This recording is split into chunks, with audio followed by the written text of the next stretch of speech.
إن الحمد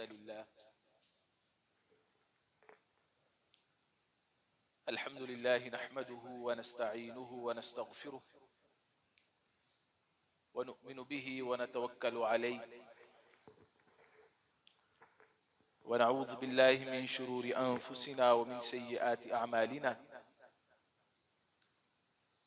من يهده الله فلا مضل له ومن يضلل فلا هادي له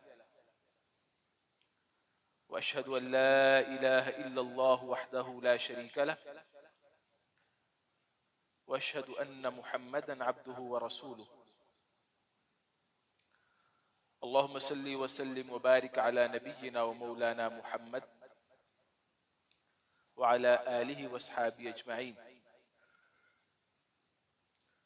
أعوذ بالله من الشيطان الرجيم. بسم الله الرحمن الرحيم. له ما في السماوات وما في الأرض وإن الله لهو الغني الحميد. رب اشرح لي صدري ويسر لي أمري واحلل عقدة من لساني يفقه قولي. اللهم انفعنا بما علمتنا وعلمنا ما ينفعنا وزدنا علما. ہر قسم کی حمد و ثنا، تحمیدات و تحلیلات رب ذوالجلال اللہ وحدہ لا شریک کی ذات اقدس کے لیے، جو تمام کائنات کا خالق و مالک، رازق، حاجت روا اور مشکل کشا ہے۔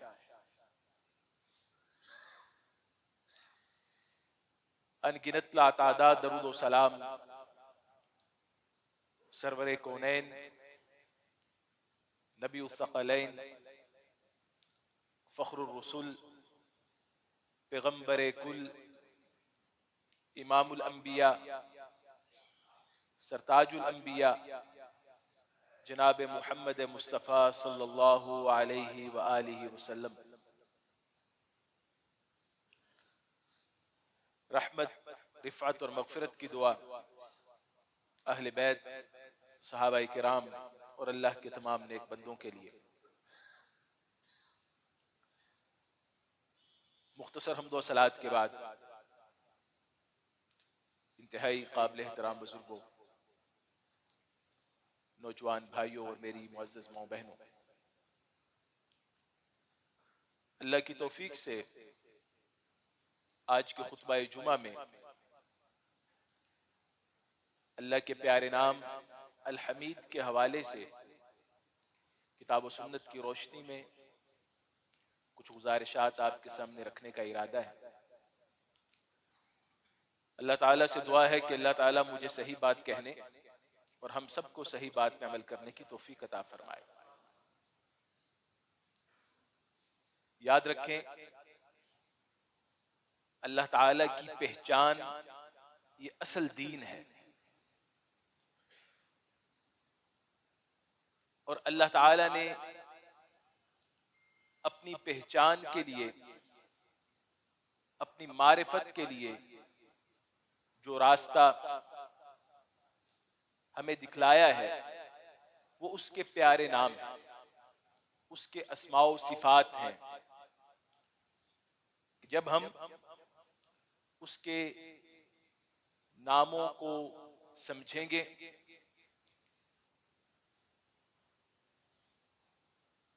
قرآن پاک میں اور آپ کے فرمودات میں اس کی تفہیم و تشریح کریں گے، تو آپ کو اللہ تعالیٰ سے تعارف ہوگا۔ جب اللہ سے تعارف ہوگا تو آپ کو عبادات میں بھی اور باقی جو معاملات ہیں وہاں پہ بھی اللہ یاد رہے گا، اور اللہ کا یاد رہنا انسان کے لیے بہت بڑی کامیابی ہے۔ قرآن مجید میں اللہ تعالیٰ نے حلال و حرام اشیاء کا تذکرہ اتنا نہیں کیا جتنا اپنے اسماء و صفات کا کیا ہے۔ اللہ کے ان پیارے ناموں میں سے ایک نام الحمید ہے۔ الحمید. الحمید کا کیا مطلب ہے؟ کہ اللہ کتنے اوصاف ہیں، تعریف کے ایسے اسباب ہیں کہ جس کا تقاضا یہ ہے کہ وہ بذات خود لائق تعریف ہے، وہ تعریف کے قابل ہے، چاہے کوئی اس کی تعریف کرے یا نہ کرے. الحمید کہ اللہ کی ذات ایسی تعریف کے لائق ہے کہ ایسی تعریف کسی اور کی ہو نہیں سکتی. قرآن مجید میں اللہ تعالیٰ نے اس بات کو بھی واضح کیا کہ کائنات کی ہر چیز اس کی تعریف کرتی ہے. یہ تعریف کا لفظ میں اگرچہ یہ بھی عربی زبان کا لفظ ہے، ثنا یہ بھی عربی زبان کا لفظ ہے، مدح، لیکن جو حمد ہے ان سب سے جامع لفظ ہے. حمد کا لفظ اور حمد سے حمید ہے، یعنی ہر چیز اللہ کی حمد بیان کرتی ہے. سورۃ الاسراء میں اللہ کا یہ فرمان ہے وَإِن مِّن شَيْءٍ إِلَّا يُسَبِّحُ بِحَمْدِهِ وَلَٰكِن لَّا تَفْقَهُونَ تَسْبِيحَهُ، کہ کائنات کی ہر چیز اس کی حمد بیان کرتی ہے لیکن تم سمجھ نہیں سکتے. نباتات ہو، جمادات ہو، حیوانات ہو، سب کیا کرتے ہیں؟ اس کی حمد بیان. ہاں انسان جو ہے، انسانوں میں کچھ کرتے ہیں کچھ نہیں کرتے، اور ہر وقت اس کی حمد ہو رہی ہے. سورۃ الروم کی آیت نمبر 17 اور 18 فرمایا کہ وَلَهُ الْحَمْدُ فِي السَّمَاوَاتِ وَالْأَرْضِ، آسمانوں میں زمین میں اسی کی حمد ہے. وَعَشِيًّا وَحِينَ تُظْهِرُونَ، پچھلے پہر بھی اور سورج ڈھلتے وقت بھی، اور اس سے پچھلی آیت میں کہ صبح کے وقت بھی، شام کے وقت بھی، ہر وقت اس کی حمد ہو رہی ہے. اور وہ ذات ہے جس کے بارے میں نبی اکرم صلی اللہ علیہ وسلم نے فرمایا کہ اللہ تعالیٰ کو اپنی حمد پسند ہے. بخاری مسلم دونوں میں یہ حدیث موجود ہے. فرمایا کہ لیس احد احب الیہ المدح من اللہ، اللہ کو جتنی اپنی تعریف پسند ہے کسی اور کو اتنی پسند نہیں، اور اسی وجہ سے اس نے خود اپنی تعریف کی. قرآن مجید میں کئی مقامات پہ الحمدللہ پڑھتے ہیں. کون تعریف کر رہا ہے؟ اللہ خود اپنی ذات کی تعریف کر رہا ہے. اب یہاں پہ اس حدیث کی شرح میں امام نووی رحمہ اللہ نے ایک اشکال جو کہ عموماً ذہنوں میں آتا ہے کہ کیا اللہ کو ہماری حمد کی ضرورت ہے؟ اور ان کا بات ایسے نہیں ہے. حقیقت یہ ہے ھذا مصلحۃ للعباد، اللہ کی حمد کرنا، اللہ کی تعریف کرنا، اس میں لوگوں کا بھلا ہے. جو بھی اللہ کی حمد کرے گا اللہ تعالیٰ اس سے راضی ہوگا، اس کو عطا کرے گا. اور یاد رکھو اگر کوئی اللہ کی حمد نہ کرے اللہ کو کوئی نقصان پہنچا سکتا نہیں، اور حمد کر کے اللہ کو کوئی فائدہ دے سکتا نہیں، وہ بے نیاز ہے. سورۃ الحج کی آیت نمبر 64 میں نے آغاز میں آپ کے سامنے تلاوت کی. اللہ تعالیٰ فرماتے ہیں لَهُ مَا فِي السَّمَاوَاتِ وَمَا فِي الْأَرْضِ، اسی کے لیے ہے جو کچھ آسمانوں میں اور جو کچھ زمین میں. اللہ دلیل دیتا ہے تعریف کی. اچھا یہ مسجد ہے نا، کئی لوگ مسجد دیکھ کے تعریف کرتے ہیں کتنی پیاری مسجد ہے، پھر پوچھیں گے کس نے، کون یہاں کا مسئول ہے وغیرہ وغیرہ. اللہ تعالیٰ کہتا ہے میں تو آسمان و زمین کا خالق ہوں. اور فرمایا کہ ان اللہ لہو الغنی الحمید، اور بے شک اللہ یقیناً بے پرواہ ہے، غنی بے نیاز ہے، وہ محتاج نہیں ہے. الحمید وہ قابل تعریف ہے. کوئی تعریف کرے نہ کرے حمد کس کی ہے؟ اسی کی. قرآن مجید میں اگر آپ حمد اور حمید کے حوالے سے دیکھیں گے آپ حیران رہ جائیں گے. قرآن مجید کی 5 سورتوں کا آغاز الحمدللہ سے، اور 5 سورتوں کا اختتام بھی اسی سے ہے. 23 دفعہ قرآن مجید میں لفظ الحمدللہ آیا ہے، اور 6 دفعہ الحمدللہ رب العالمین پورا آیا ہے. اور یہ چھوٹا لفظ نہیں ہے. اگر آپ مزید مطالعہ کریں گے ہر نبی نے یہ جملہ بولا ہے، اللہ کی حمد کی ہے، اللہ نے حکم بھی دیا ہے. اگر آپ دیکھیں نوح علیہ السلام جب کشتی بنائی اور کشتی پہ سوار ہوئے، سورۃ المومنون کی آیت نمبر 28 میں اللہ کا یہ فرمان فَإِذَا اسْتَوَيْتَ أَنْتَ وَمَن مَّعَكَ عَلَى الْفُلْكِ، اے نوح تو اور جو تیرے ساتھ ہیں جب کشتی پہ سوار ہو جائیں تو سب سے پہلے کیا کہنا ہے؟ فَقُلِ الْحَمْدُ لِلَّهِ الَّذِي نَجَّانَا مِنَ الْقَوْمِ الظَّالِمِينَ. پہلا لفظ منہ سے کیا نکلنا چاہیے؟ الحمدللہ. اللہ کی حمد ہے جس نے ہمیں ظالموں سے کیا نجات. ابراہیم علیہ السلام کا انداز دیکھیں، بڑھاپے میں اللہ نے 2 بیٹے دیے. اس عمر میں جب لوگوں کو امید ختم ہو جاتی ہے، بیٹے دیے تو کیا کہا؟ الحمدللہ الذی وہب لی علی الکبر اسماعیل و اسحاق. حمد کس کی ہے؟ اللہ کی، جس نے بڑھاپے میں مجھے اسماعیل اور اسحاق عطا کی. داؤد اور سلیمان کا اگر آپ دیکھیں، وہ سلطنت اللہ نے دی، بعد میں کسی اور کو نہیں تھی. تو زبان سے کیا کلمات ہیں؟ سورۃ النمل میں الحمدللہ الذی فضلنا علی کثیر من عبادہ المؤمنین. حمد اللہ کی جس نے ہمیں بہت سے مومن بندوں سے بھی زیادہ فضیلت دی. اچھا، ہمارے نبی اکرم صلی اللہ علیہ وسلم، آپ کا تو نام بھی احمد ہے، کتنی تعریف کرتے ہیں، کتنی حمد بیان کرتے ہیں، لیکن پھر بھی حکم ہوا وَقُلِ الْحَمْدُ لِلَّهِ. آپ بھی کہیں الحمدللہ وسلام علی عبادہ الذین اصطفیٰ. اور یہ حکم صرف انبیاء تک نہیں ہے، بلکہ سورۃ النمل کی آیت نمبر 93 اگر آپ 93 اگر آپ پڑھیں، تمام مومنوں کو حکم ہے. فرمایا کہ وَقُلِ الْحَمْدُ لِلَّهِ سَيُرِيكُمْ آیَاتِهِ فَتَعْرِفُونَهَا. کہو الحمدللہ، حمد اللہ کی، اور اللہ تعالیٰ آپ کو ایسی نشانیاں دکھائے گا کہ آپ اس کو پہچان جائیں. یعنی یہ ایسا جملہ ہے، اتنا پیارا کلمہ ہے کہ اگر آپ اس کو یقین سے ادا کریں آپ کو اللہ تعالیٰ کی معرفت حاصل ہوگی. اللہ آپ کو اس دنیا میں کئی ایسی نشانیاں دکھائے گا کہ آپ کے دل کو یقین حاصل ہو جائے گا کہ اس کائنات کا خالق و مالک کون ہے؟ اللہ ہے. اچھا، اگر مزید آپ قرآن پاک میں اگر یہ حمد والی آیات کا مطالعہ کریں تو آپ حیران رہ جائیں گے کہ اس کائنات کی تخلیق کے وقت بھی اللہ تعالیٰ نے یہی الحمدللہ کا لفظ استعمال کیا ہے، اور اس کے اختتام پہ بھی، یعنی کائنات کے آغاز میں بھی اور اختتام میں بھی. سورۃ الانعام کی پہلی آیت الحمدللہ الذی خلق السماوات والارض. تمام تعریفیں اس اللہ کے لیے جس نے آسمان و زمین کو پیدا کی. اور تھوڑا توجہ کریں کہ قیامت کے دن جب حساب و کتاب ہو جائے گا، فرشتے کھڑے ہوں گے، تو فرمایا کہ وَقُضِيَ بَيْنَهُمْ بِالْحَقِّ. جب مخلوق میں فیصلہ ہو جائے گا تو وَقِيلَ الْحَمْدُ لِلَّهِ رَبِّ الْعَالَمِينَ. اس وقت کہا جائے گا الحمدللہ رب العالمین. تمام تعریفیں کس کے لیے؟ اللہ کے لیے جو جہانوں کا رب ہے. اچھا، یہ تو آپ نے اللہ کی حمد کے الفاظ سنے. عبادات میں اللہ تعالیٰ نے اس کو لازم قرار دیا ہے.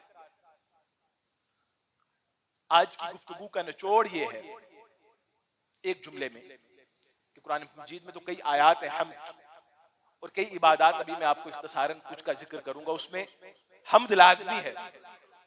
اگر آپ عبادات سے لے کے عادات تک حمد کو لے آئیں گے، آپ کی دنیا بھی بن جائے گی، آخرت بھی بن جائے گی. عبادات میں جو سب سے اہم عبادت ہے کلمہ کے بعد، توحید کے بعد، وہ کیا ہے؟ کیا ہے؟ نماز. تو نماز کا آغاز سورۃ الحمد سے ہے. ہر نماز کیا پڑھتے ہیں؟ الحمدللہ. اور آپ فرمایا کہ لا صلاۃ لمن لم یقرأ بفاتحۃ الکتاب. جو یہ سورۃ الحمد نہیں پڑھتا اس کی نماز ہی نہیں. اچھا، اس کے بعد اب سورہ فاتحہ سے آغاز کرتے ہیں الحمدللہ رب العالمین. رکوع میں جا کے تو کیا کہتے ہیں؟ جب اٹھتے ہیں تو کیا لفظ استعمال کرتے ہیں؟ سمع اللہ لمن حمدہ.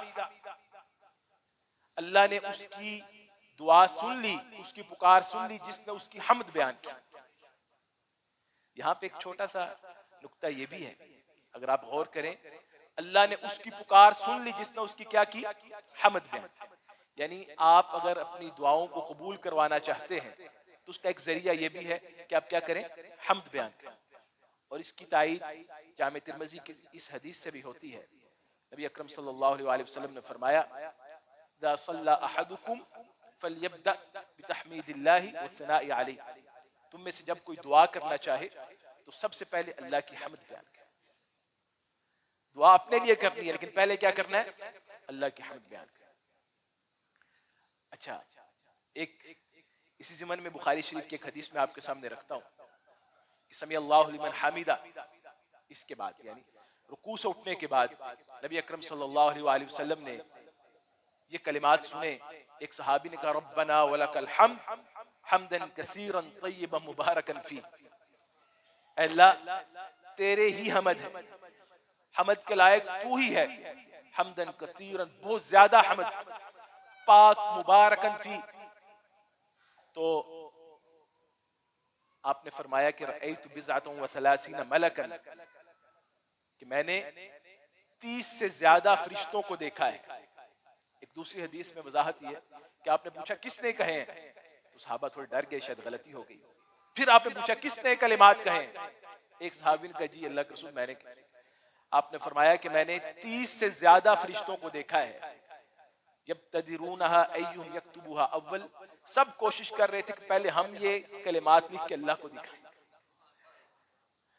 حمد کے کلمات ربنا ولک الحمد اتنے پسند ہے کہ سب کی یہ کوشش کہ جلدی دکھائیں تاکہ اللہ کو بڑے پسند آنے والے. اور جب نماز ختم کرتے ہیں تو صحیح مسلم کی حدیث ہے، نبی اکرم صلی اللہ علیہ وآلہ وسلم نے فرمایا من قضا صلاتہ فحمد اللہ، جو نماز مکمل کرے اور نماز کے بعد اللہ کی حمد بیان کرے، اللہ کی تکبیر کرے، سبحان اللہ کہے، غفرت خطایاہ وان کانت مثل زبد البحر، اس کے گناہوں کو معاف کر دیا جاتا ہے چاہے وہ سمندر کی جھاگ کے برابر. نماز کے آغاز میں بھی حمد اور نماز کے اختتام پہ بھی. ایک اور عبادت کا اگر ذکر کریں، حج کا، حج میں جو کلمات آپ بار بار کہتے ہیں یا عمرے میں، وہ کیا تلبیہ ہے. تلبیہ میں کتنے پیارے کلمات ہیں، ان الحمد والنعمت لک والملک. اللہ مجھے اور آپ کو بار بار توفیق دے حج و عمرہ کرنے کی. تو وہاں پہ بھی کیا ہے کہ یہ جملہ بار بار آپ نے کہنا ہے ان الحمد، اللہ حمد کس کی ہے؟ تیری، نعمت بھی تیری. یہ جملہ اللہ کو بڑا پسند ہے. اچھا، آپ دیکھتے ہیں کہ کوئی بھی خطبہ ہوتا ہے اس کا آغاز کس سے ہوتا ہے؟ الحمدللہ. عید ہوتی ہے آغاز کس سے ہوتا ہے؟ الحمدللہ سے. خطبہ نکاح ہوتا ہے تو آغاز کس سے ہوتا ہے؟ الحمدللہ. تو آپ کے جو خطبات ہیں اس میں بھی اکثر آپ آغاز کس سے کرتے تھے؟ الحمدللہ سے. اور یہ عبادات کی بات ہوئی. اور اگر آپ حمد کو عبادات سے اگلا مرحلہ عادات میں لے آئے تو ایک تو فضیلت بڑی ہے اور دوسرا اس میں کامیابی بڑی ہے. اور یہ بعض اوقات ایک دفعہ آپ کا الحمدللہ کہنا دل سے، یقین کریں آپ کے گناہوں کو معاف کروا دیتا ہے اور اتنے رزق کا باعث بنتا ہے کہ آپ کی نسلیں بھی کھاتی رہیں تو ختم نہیں ہوتا. آئیے کچھ حدیث مبارکہ میں آپ کے سامنے رکھتا ہوں. صحیح مسلم کی حدیث ہے، نبی اکرم صلی اللہ علیہ وسلم نے فرمایا ان اللہ لیرضى عن العبد ان یأکل الاکلة فلیحمده علیہا، کہ اللہ تعالیٰ یقیناً اس بندے سے راضی ہو جاتے ہیں. کون فرما رہے ہیں؟ نبی اکرم صلی اللہ علیہ وسلم. وہ بندہ جو جب کوئی کھانا کھاتا ہے تو اس کے بعد الحمدللہ کہتا ہے. او یشرب شربہ فیحمدہ علیہ، یا جب بھی کوئی پینے کی چیز پیتا ہے، پانی یا کوئی اور مشروب، تو کیا کہتا ہے؟ الحمدللہ. اللہ اسی پہ ہی راضی ہو جاتا ہے دل سے اگر آپ کہیں. بخاری مسلم کی ایک اور حدیث ہے کہ آپ جب سفر کسی بھی سفر سے واپس آتے تو آپ کہتے آئبون تائبون ساجدون لربنا حامدون، اللہ ہم تیری حمد بیان کرنے والے ہیں. اسی طرح جب چھینک آئے تو کیا کہنا ہے؟ الحمدللہ. یہ عادات ہیں نا، یہ عادات ہیں. اور اسی طرح سے مسلم کی حدیث ہے، نبی اکرم صلی اللہ علیہ وسلم نے فرمایا، آپ فرمایا کہ من آوا الی فراشہ، کہ جو بندہ اپنے بستر میں آتے وقت یعنی رات کو سوتے وقت ان یحمد اللہ قبل نومہ 33 مع التسبیح والتکبیر، رات کو سونے سے پہلے 33 دفعہ الحمدللہ پڑھے. کتنی دفعہ؟ 33 دفعہ. اور سبحان اللہ بھی پڑھ لے، اللہ اکبر بھی کر لے. تو خیر من خادم، یہ اس کے لیے خادم سے بہتر ہے، نوکر رکھنے سے بہتر ہے. اور ایک اور روایت میں آتا ہے کہ جو بندہ یہ کلمات کہے گا تو اللہ تعالیٰ اس کے لیے صدقہ لکھ دیں گے، جیسے گویا کہ اس نے مال خرچ کیا ہے. مشکل کتنی دیر لگتی ہے؟ 2 سے 3 منٹ لگتے ہیں. اور اسی طرح جب آپ بیدار ہو، نیند سے اٹھیں، تو کیا کلمات ہیں؟ اذا استيقظ من نومه الحمد لله الذي احیانا بعدما اماتنا والیہ النشور. اگر آپ صبح اٹھ کے، اور آپ کی عادت مبارکہ ہے، صحیح مسلم میں ہے کہ آپ جب بھی بیدار ہوتے تو یہ کلمات پڑھتے، الحمد للہ الذی احیانا، اے اللہ تیری تعریف ہے تو نے ہمیں موت کے بعد دوبارہ زندگی دی. یعنی رات کو سوتے وقت بھی آخری کلمات کیا ہیں؟ الحمدللہ. اور اٹھتے وقت بھی کیا ہے؟ الحمدللہ. اس چیز کو آپ سمجھیں کہ اگر آپ کی زندگی میں، اور الحمدللہ کا مطلب کیا ہے؟ تمام تعریفیں کیا ہیں؟ اللہ کے لیے. تعریف کا لفظ چھوٹا ہے، تمام حمد اللہ کے لیے. اب یہ حمد جو ہے یہ دل کی خوشی کے ساتھ ہونی چاہیے، دل کی خوشی کے ساتھ ہونی چاہیے. اور اسلاف سے ایسے اقوال بھی ملتے ہیں کہ وہ وفات کے موقع پہ بھی الحمدللہ رب العالمین پڑھتے تھے. اللہ کی حمد صرف ہمیں، اللہ کا کوئی کام بھی حکمت سے خالی نہیں ہے. اللہ کے ہر کام میں کیا ہے؟ حکمت ہے. تو ہر حال میں کہتے تھے، کیا کہتے تھے؟ الحمدللہ. جیسا کہ نبی اکرم صلی اللہ علیہ وسلم کا فرمان ہے کہ جب کوئی خوشی ملے تو کو الحمدللہ الذی بنعمتہ تتم الصالحات، الحمدللہ الذی بنعمتہ تتم الصالحات. تمام حمد، تمام تعریف اللہ کی کہ جس کی وجہ سے ہمیں یہ خوشیاں ملی، ہمیں یہ نعمتیں ملی. اور جب کسی کو کوئی پریشانی پہنچے تو کیا کہے؟ الحمدللہ علی کل حال. ہر حال میں اللہ کا ہی شکر، ہر حال میں اللہ کا ہی شکر. خوشی ہو غمی ہو، اگر آپ اس کلمے کو اپنے دل و جان میں اس طرح راسخ کر لیں کہ ہر وقت کی اللہ کی حمد ہو، تو اس کے لیے خوشخبری ہے. خوشخبری کیا ہے؟ لئن شکرتم لازیدنکم ولئن کفرتم ان عذابی لشدید. قرآن مجید میں اللہ تعالیٰ فرماتے ہیں کہ اگر تم شکر ادا کرو گے تو یقیناً ضرور بضرور میں زیادہ دوں گا. اچھا، شکر کی بات ایک دفعہ کی ہے. لئن شکرتم، اگر تم کیا کرو؟ شکر ادا کرو تو کیا ہوگا؟ لازیدنکم. تو اگر آپ عربی زبان کو سمجھیں، لام بھی قسم کے لیے ہے اور نون کے اوپر جو شد ہے نا اس کا بھی معنی ہے. یعنی اگر اس کا لفظی معنی کریں تو شاید ممکن نہیں، لیکن مفہومی معنی کیا ہے؟ کہ یقیناً ضرور بضرور میں تمہیں زیادہ دوں گا. اگر آپ اپنی نعمتوں میں دائمی چاہتے ہیں، دوام چاہتے ہیں کہ نعمتیں کبھی چھینے نہ، تو اس کا آسان سا حل کیا ہے؟ اللہ کی کیا کریں؟ حمد بیان کریں. اللہ کی حمد بیان کریں اور بیان کرتے رہیں. اور آئیے اسی طرح حمد کے کچھ ایسے کلمات ہیں، ویسے ایک آسان جامع لفظ الحمدللہ ہے، لیکن کچھ کلمات ایسے ہیں جو نبی اکرم صلی اللہ علیہ وآلہ وسلم نے تعلیم فرمائے ہیں، وہ کئی گھنٹوں کی نفلی عبادت سے افضل ہے. صحیح مسلم کی ایک حدیث آپ کے سامنے رکھ رہا ہوں. نبی اکرم صلی اللہ علیہ وآلہ وسلم نے سیدہ جویریہ رضی اللہ تعالیٰ عنہ سے کہا، آپ نے دیکھا نا کہ وہ نماز کے بعد سے اذکار کر رہی ہے، بیٹھی بھی ہے، ذکر کر رہی ہیں، عبادت کر رہی ہیں. کافی دیر کے بعد آپ پھر آئے، پھر دیکھا تو اسی حال میں. تو آپ نے کہا کہ لقد قلت بعدکی 4 کلمات 3 مرات. اے جویریہ، میں نے 4 جملے، 4 کلمے 3 دفعہ کہے ہیں. یعنی یہ 4 کلمات 3 دفعہ کہے ہیں. لو وزنت بہما قلت منذ اليوم لوزنتہن. تو جو تو اتنے وقت سے پورے دل سے جو تو اذکار کر رہی ہے، جو عبادت کر رہی ہے، اگر وزن کیا جائے ان 4 کلمات کا وزن ان سے زیادہ ہے. تو 4 کلمات 3 دفعہ صبح کے اذکار میں شامل ہیں. وہ کیا ہے؟ سبحان اللہ وبحمدہ عدد خلقہ ورضا نفسہ وزینت عرشہ ومداد کلماتہ. یہ سارے حمد کے کلمات ہیں. اس کو یاد کر لیں، آپ یہاں لکھے بھی ہوئے.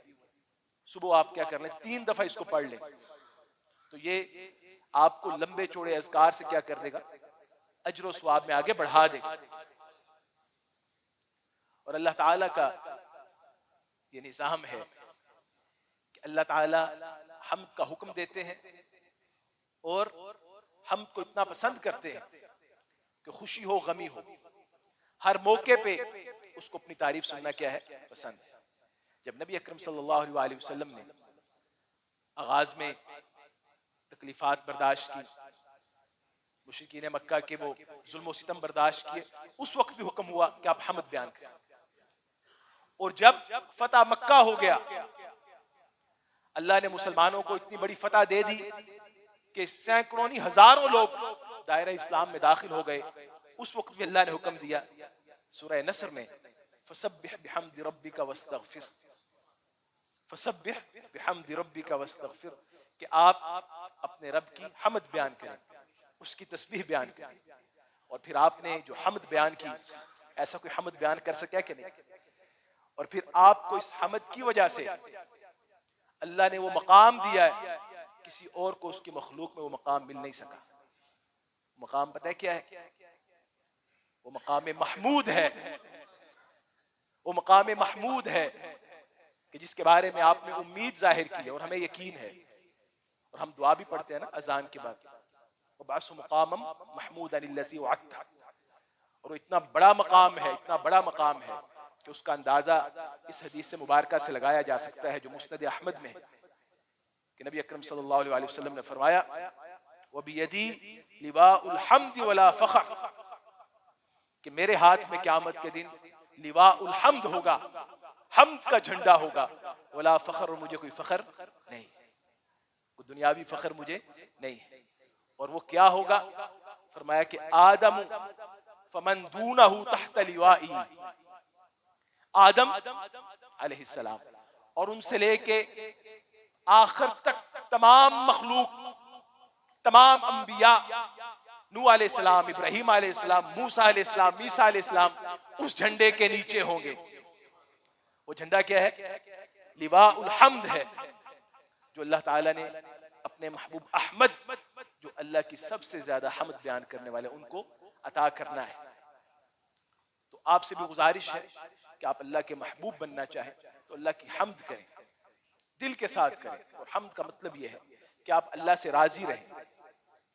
اور بندہ تعریف اسی کی کرتا ہے جس سے خوش ہوتا ہے.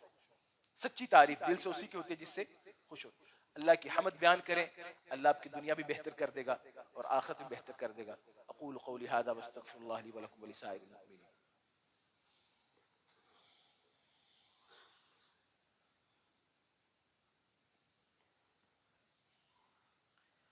الحمد لله نحمده ونستعينه ونستغفره ونؤمن به ونتوكل عليه ونعوذ بالله من شرور أنفسنا ومن سيئات أعمالنا، من يهده الله فلا مضل له ومن يضلل فلا هادي له، ونشهد أن لا إله إلا الله وحده لا شريك له، ونشهد أن محمدا عبده ورسوله. اللهم صل وسلم وبارك على نبينا مولانا محمد وعلى آله وصحبه أجمعين. اللهم أعز الإسلام والمسلمين وأذل الشرك والمشركين ودمر أعداء الدين. اللهم أعزنا ولا تذلنا في الدنيا والآخرة. اللهم انصر إخواننا في فلسطين، اللهم انصر إخواننا في غزة، اللهم عليك اليهود الغاصبين، اللهم دمرهم، اللهم شدد وطأتهم. ربنا آتنا في الدنيا حسنة وفي الآخرة حسنة وقنا عذاب النار. اللهم صيبا نافعا، اللهم اسقنا غيثا مغيثا مريئا مريئا نافعا غير ضار. وصلى الله تعالى على خير خلق محمد وعلى آله وصحبه أجمعين برحمتك يا أرحم الراحمين.